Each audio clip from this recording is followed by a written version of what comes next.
근데 오늘 이 본문 말씀이 왜 영원한 것과 연관이 있을까 하는 거죠. 바벨론을 1차 침공을 했습니다. 느부갓네살 왕이.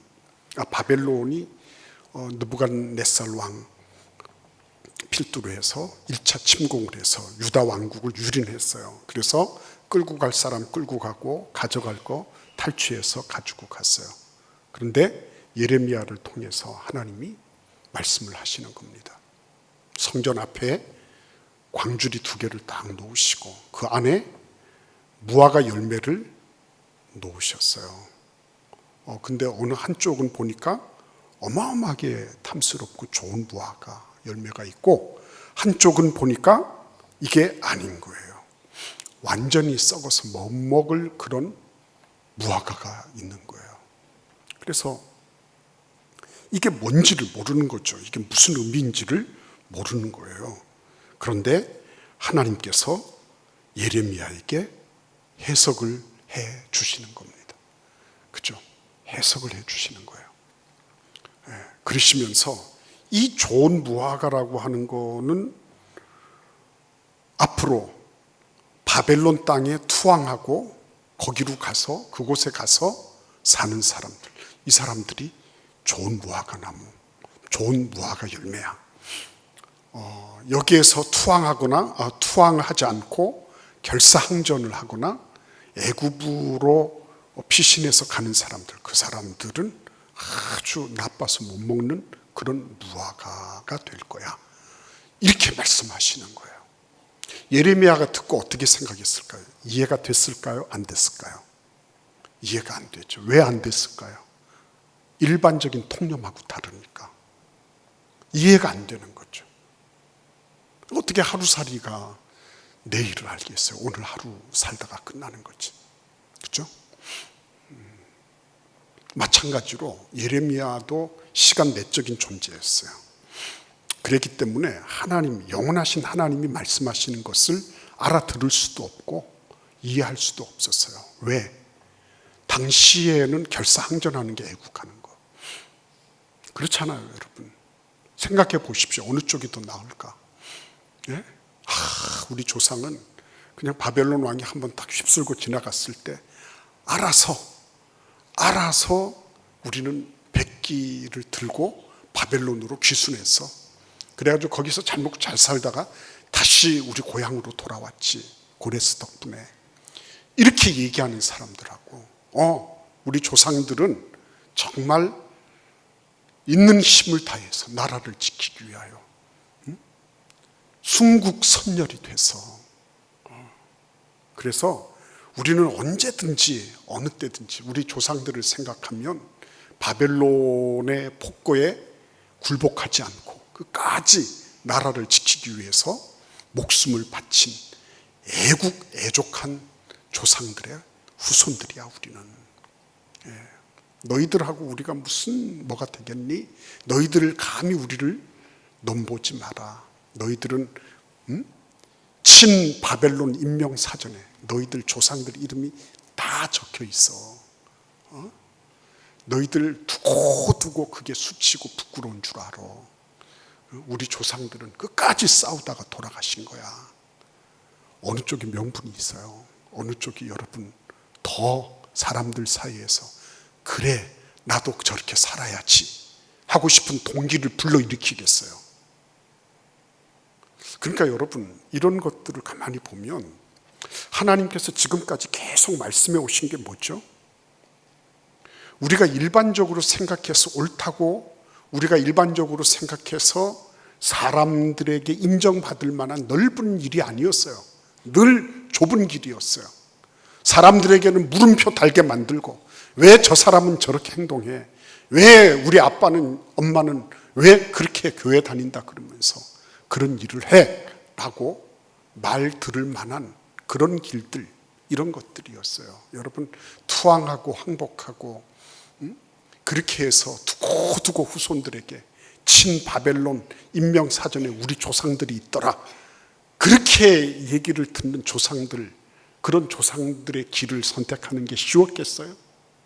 절대 그렇지 않잖아요. 근데 하나님은 그걸 요구하시는 거예요. 너희들이 투항하고 바벨론으로 잡혀가라.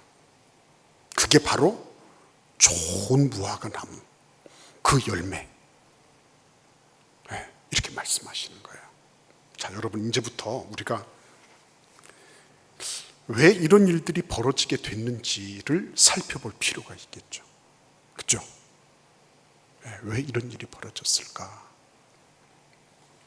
가만히 보면 이런 무화과 열매가 하루 이틀 만에 벌어진 게 열린 게 된 게 아니라는 것을 우리는 충분히 이해하고 있어요. 열매가, 여러분, 바로 나무 심었다고 열매가 금세 나오는 게 아니잖아요. 과정이 있잖아요. 과정이. 시간의 흐름 속에서 그게 열매가 달리는 것 아니겠습니까? 그렇죠? 그런데 이게 광줄이 채 있다고 하는 걸 뭘 의미하겠습니까? 광줄이 채 있다는 거는, 그거는 이게 무화과 열매 하나하나가 아니라 이 무화과 열매들을 통해서 하나님은 공동체를 의미하시고 그 무화과 열매처럼 모둠으로 되어 있는 것을 말씀하고 계신 거예요. 어떤 한 사람을 신앙의 어떠한 추구를 하는 어떤 한 사람으로 끝나는 게 아니라 그 한 사람을 통해서 뭘 하는 거예요? 그 가정이면 가정, 그 민족이면 민족 전체를 아우르시는 거예요. 그러니까 나 혼자가 이렇게 한들 뭘 하겠나. 그죠? 요나 같은 사람도 나 혼자가 뭐 다시스로 가든지 니느웨로 가든지, 나는 니느웨 그 사람들 꼴 보기 싫으니까 난 다시스 가겠다. 간 거죠. 예. 근데 그거는 본인이 개인적으로 개별적으로 한 것처럼 보이지만 그러나 사실은 전체에 영향을 미쳤잖아요. 그렇죠? 비록 그가 꺼름칙한 마음으로 가서 니느웨 사람들에게 사흘 후면 너희들 다 망한다, 이 얘기를 하고 다녔잖아요. 뭐 회개하라, 천국이 가까웠다, 이런 얘기 아니었어요. 그런데 그 사람들이 듣고 다 전부 회개했어요. 근데 한 사람의 그런 역할들이 전체 민족을 움직이는 거거든요. 여러분 한 분 한 분의 삶이 나는 무화과 열매 하나야 라고 생각하실지 몰라요. 그런데 그 하나하나가 전체 광주리 속의 하나라는 걸 기억하셔야 돼요. 나 하나는 그렇게 별로 중요하지 않아 라고 생각할 수가 없는 그 광주리가 의미하는 게 그런 거죠. 너희들은 전부 공동체적인 존재야 라고 말씀하시는 거예요. 너희들은 너 하나로 끝나는 게 아니라 전체와 연결되어 있는 한 사람이야 라고 말씀하시는 거예요. 그러니까 나 혼자서 뭐 내가 어떻게 하든 관계없다, 이거는 굉장히 이기적이고 자기중심적인 무책임한 그런 생각이 아닐 수가 없는 거예요. 그런데 이 사람들이 집단적으로 집체적으로 뭘 했어요? 그때 당시 시대 정신이 뭐였어요?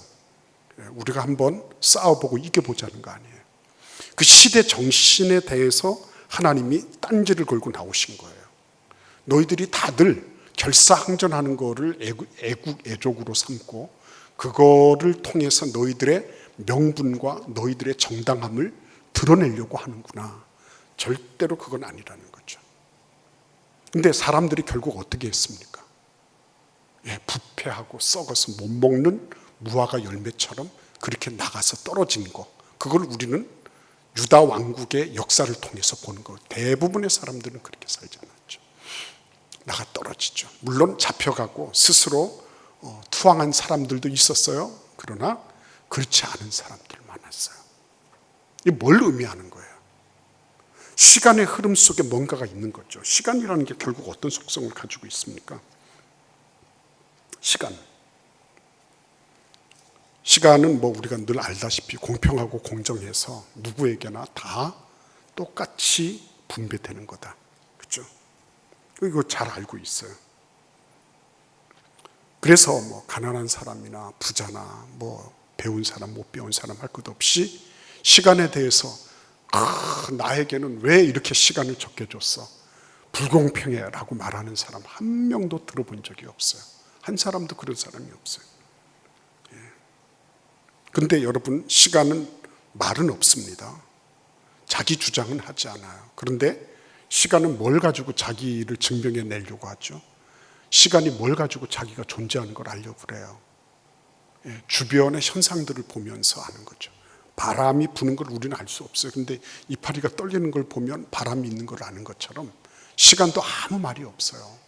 자기 주장을 하는 법도 없고 막 끼어서 야 내가 시간이야 그러면서 자기를 노출하거나 아니면 자기를 드러내려고 하는 시도를 절대로 하지 않아요. 그러나 시간은 뭘 가지고 자기를 나타냅니까? 결과를 가지고요.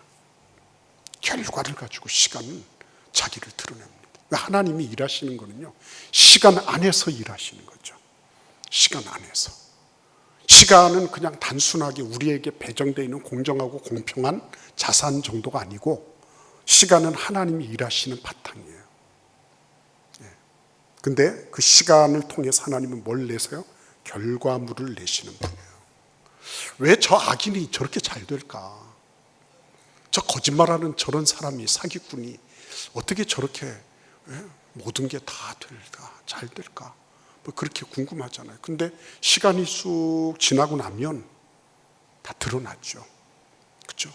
시간은 말은 없지만 무시무시한 심판관이에요. 무시무시한 집행관이에요. 그 사람이 자기를 어떻게 주장하든지 간에 관계없습니다.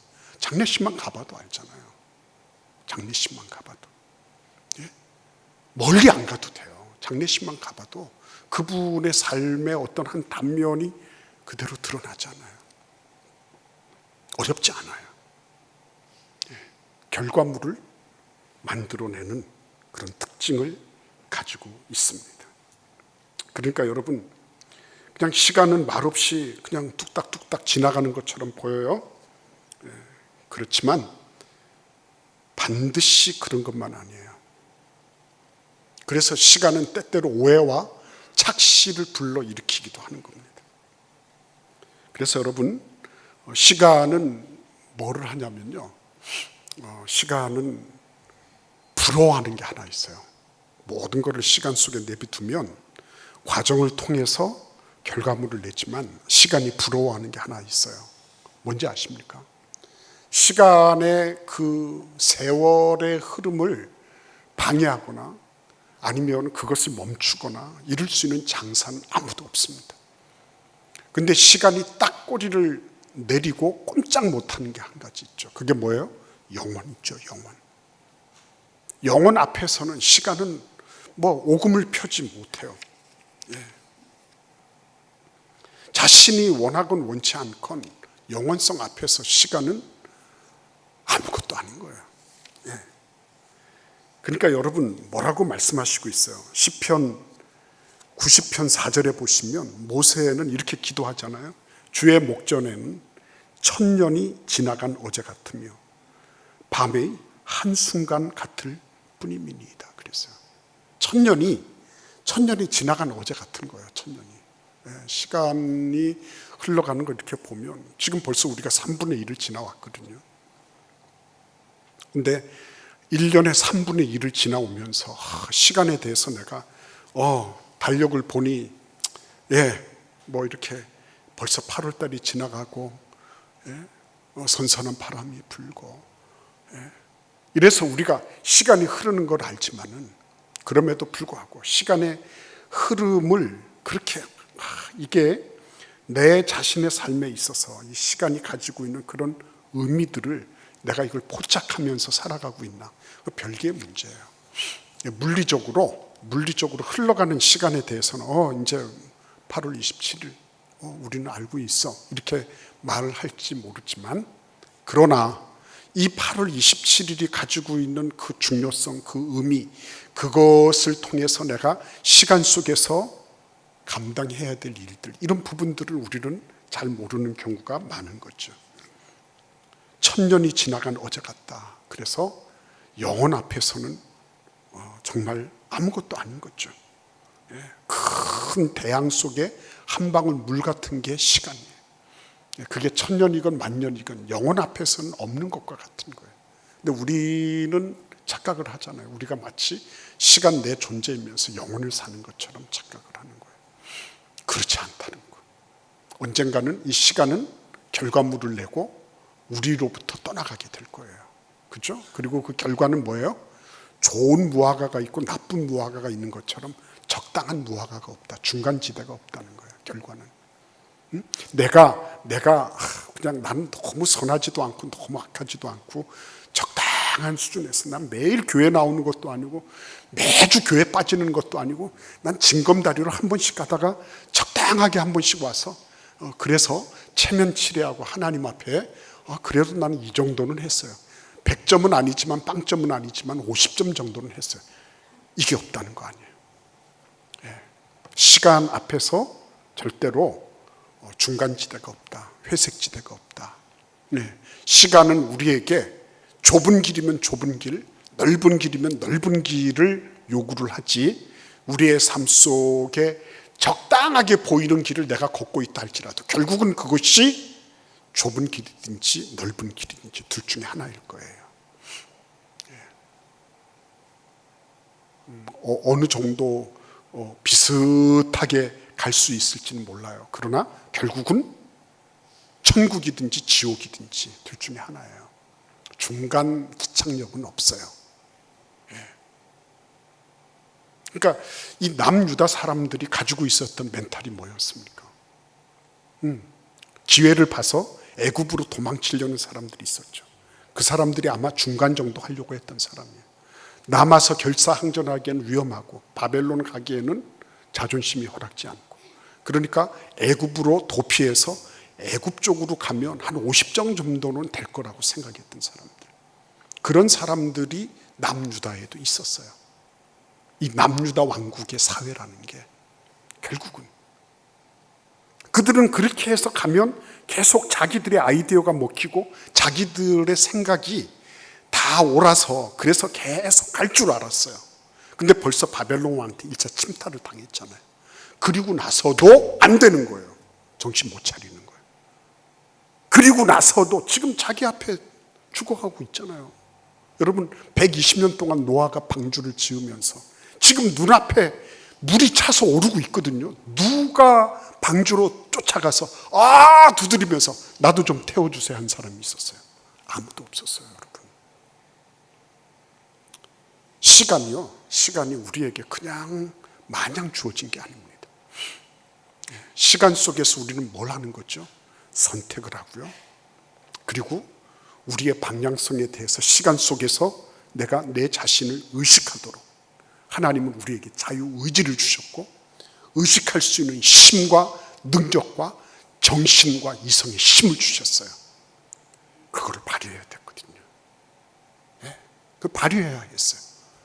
남유다 왕국 사람들은 내가 지금 봐서 지금 벌써 예레미야가 선지자로서 외치던 그것이 지금 나타나고 있잖아요. 그런데도 안 듣거든요. 그만큼 강구한 거예요. 내가 생각으로 의식으로 쌓아왔던 그 모든 것들, 시간 속에서 하나하나 쌓아왔던 그런 의식의 견고한 그런 밧줄들, 이런 것들은 끊어지지 않는 거예요. 딱 보면서도 정신 못 차리는 거죠. 하늘에서 유황불이 떨어져도 회개하지 않잖아요. 끝까지 가거든요. 끝까지. 끝까지 가는 거예요. 여러분 하나님 앞에 우리가 이 예레미야서를 묵상하면서 하나님 아버지 도대체 그러면 어디에 희망이 있습니까? 어디에 희망이 있습니까? 다들 이런 식으로 살아야 된다면 어디에 희망이 있습니까? 다 자기 나름으로 생각을 경험해서 결국은 시대 정신에 편승하는 거거든요. 그래야지 사람들에게 인정도 받고 그래야지 사회에서 뭔가 역할도 하고 그래야지 앞으로 자신의 삶에 어떠한 무엇이 있을 거다 이렇게 생각을 하는 거예요. 그래서 그러한 것들을 계속 선택하고 그 방향으로 그들은 의식의 지평을 넓혀왔던 거예요. 그 결과가 결국은 뭐예요? 한쪽 광주리처럼 완전히 썩어서 못 먹는 그런 무화과 열매처럼 된 거죠. 마지막 순간에 그런 일을 당한다는 건 얼마나 안타까운 일이겠어요. 내가 평생을 나름으로 열심히 살았는데, 근데 마지막이 이렇게 썩은 무화과 열매처럼 아무도 먹을 수 없는, 어떤 상품 가치도 없는, 그래서 버릴 수밖에 없는 그런 인생을 내가 살아왔다면 그것처럼 안타까운 일이 어디 있어요. 그것처럼 하나님은 이 장면을 보시며 피눈물을 흘리시는 거예요. 내가 너희들에게 선지자를 보내고 한두 번 얘기한 게 아니고 여러 번 얘기하고 다시 얘기했는데, 그런데 지금 이런 상황을 만나도 아직 정신 못 차리고 있는 거죠. 로마서 6장 20절에서 21절 말씀을 제가 읽어드리겠습니다. 너희가 죄의 종이 되었을 때에는 의에 대하여 자유하였느니라. 그 반대말도 되겠죠. 너희가 의의 종이 되었을 때는 죄에 대하여 자유하였느니라. 이렇게 되겠죠. 그죠? 우리는 시간 내적인 존재, 그래서 시간 안에서 무엇인가에 의해서 우리는 움직여지고 있는 거죠. 네. 근데 여러분 그 다음 말씀 보십시오. 21절에 보시면 너희가 그때 무슨 열매를 얻었느냐. 이제는 너희가 그 일을 부끄러워하나니 이는 그 마지막이 사망임이니라 그랬어요. 죄의 종이 되었을 때는 의하고 아무런 관련이 없었어요. 근데 사도 바울께서 그렇게 일갈하십니다. 그때 너희가 무슨 열매 맺었냐는 거죠. 자기 만족, 자기 쾌락, 내가 원하는 거 조금 얻은 것밖에 없어요. 왜? 영혼과 직결되는 그 시간 내적인 존재가 영혼성을 완전히 파괴해버리고 다 분산시킨 거죠. 다 분산시킨 거죠. 이 자리에 계신 한 분 한 분이 그냥 허투루 이 자리에 계신 게 아니라, 아 그래, 나도 하나님 앞에서 내 의식의 흐름 속에 이 흐름이 어떻게 가는지를 내가 알고, 하나님 내가 이게 부족해요. 주님 앞에 부족한 거 아뢰고, 때로 넘어질 때도 있잖아요. 그죠? 그러면 주님 앞에 회개하고, 주님 잘못됐어요. 그리고 머리 팍팍 긁으면서 하나님 앞에 다시 돌아오고, 그죠? 그래서 나의 영적인 민감성, 그죠? 영적으로 주의 말씀에 민감한 그런 부분들을 계속해서 발전시켜 나가고, 그렇게 해서 과정이 쭉 지나잖아요. 그러면 내가 오늘 하루를 산다고 해서 아쉬울 게 없잖아요. 하나님과 함께 동행했는데. 나는 이 시간 안에서 보면 하루를 산 것 같아요. 그러나 하나님 보실 때는요, 그 사람이 영원하신 하나님과 연결되어 있기 때문에요, 그게 세상적으로 봐서 몇십 년을 더 살았냐 못 살았냐 큰 의미가 없어요. 1000년이 지나간 어제와 같은데 무슨 그게 몇 년을 더 살고 덜 살고 하는 게 그게 무슨 의미가 있어요. 하나님 앞에 오늘 우리 모두가 다 이 작은 의식의 흐름, 그 가운데 진리를 붙잡고 말씀을 붙잡고 순종과 헌신을 붙잡는 그런 은혜와 축복이 있기를 기원합니다. 기도하겠습니다. 고마우신 주님 감사합니다.